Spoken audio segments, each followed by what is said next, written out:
Hello there, this is Blaze, and today's date is July 14th, 2026, and I'm testing out a new feature on the beta branch. So, they just added power pylons, and I'm going to show you how far they go and then also some of the stuff that I've done. So, to start, this right here, this is a measurement of distance. Now, obviously, it goes down a bit, but I believe it should be pretty accurate. Roughly I would say about 20 frames if you include the starting frame.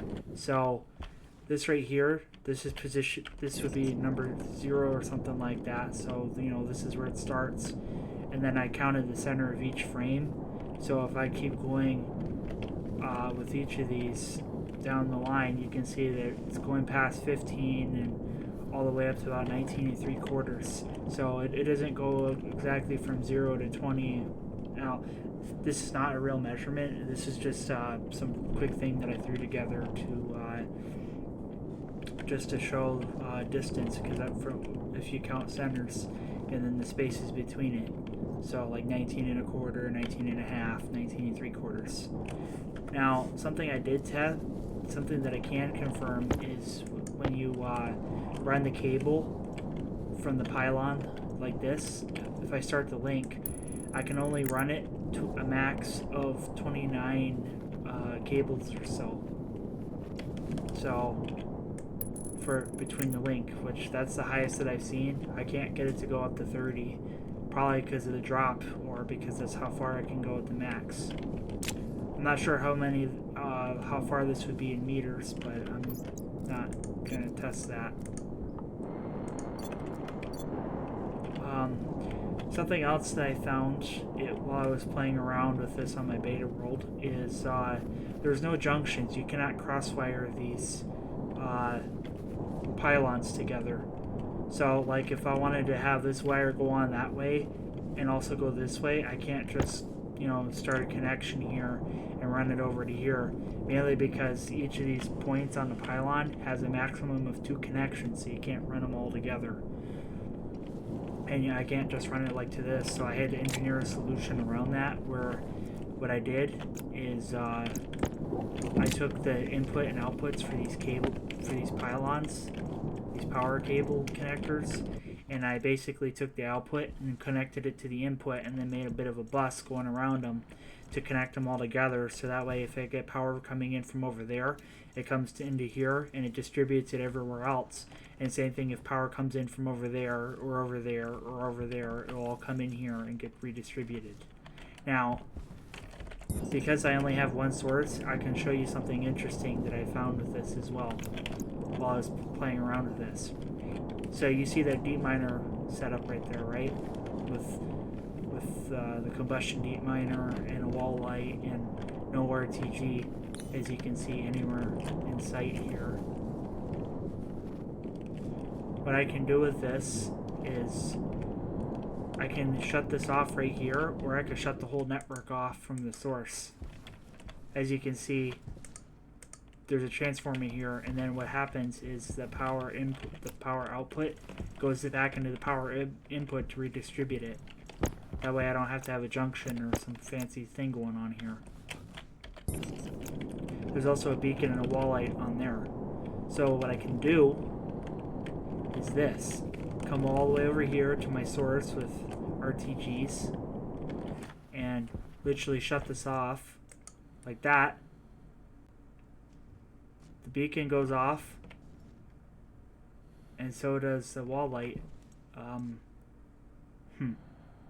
Oh, there it is. Now they shut off. And then if I turn it back on, the beacon will turn back on, and then that wall light. So this is something you can have to isolate stuff, but like cut off things, you just turn off the input for this. But it also seems to be a bit of a delay here, probably because it goes up there and comes over here and does all that other fancy stuff. I also found that with the power pylons, you can well, I don't know what they're made in yet,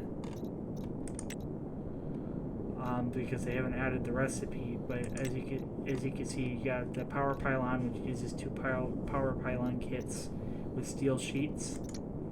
Then you have the input and the output and the output. And then it also has logic connections on there as well. So it's pretty interesting. You can run this stuff pretty close together like this, or you can even run it up the side of a mountain with a crater, you know, kind of like this.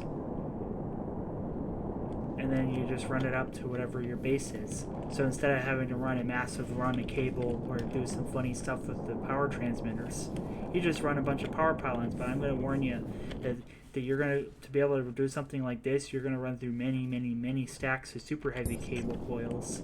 So that means you're going to need to have a pretty good supply of constant and electrum. I also had tried connecting these cables with regular cables and super heavy, and they do not work. So you can only, or with regular cables and heavy cables, and you cannot connect them up. You can only use super heavy. So case in point, this is my input, right? I have power cables, and if I wanted to start a link right there, I cannot do that. Nor can I connect it up here. And I tried this also with regular cable coils, which I also cannot connect up, as you can see. And then if I use super heavy cables, start the link, it works from there, and I can connect it up over to here. And it'll tell you how many cables it'll take out of your stack. So, and then you'll connect, and now you have power. But I also, right now, there is a bit of a hole with this because it's such a brand new feature where you don't get any cables back until it's done being, until they add that. But other than that, there's not really anything else I can say about this right now because it's still in development and they just added it today. But you can connect the input and the output together like that to redistribute the power if you wanted to. But with that, I believe that I'm done with this. So I hope you enjoyed this and enjoy the power cables. This is going to make bases a lot bigger and a lot more interesting.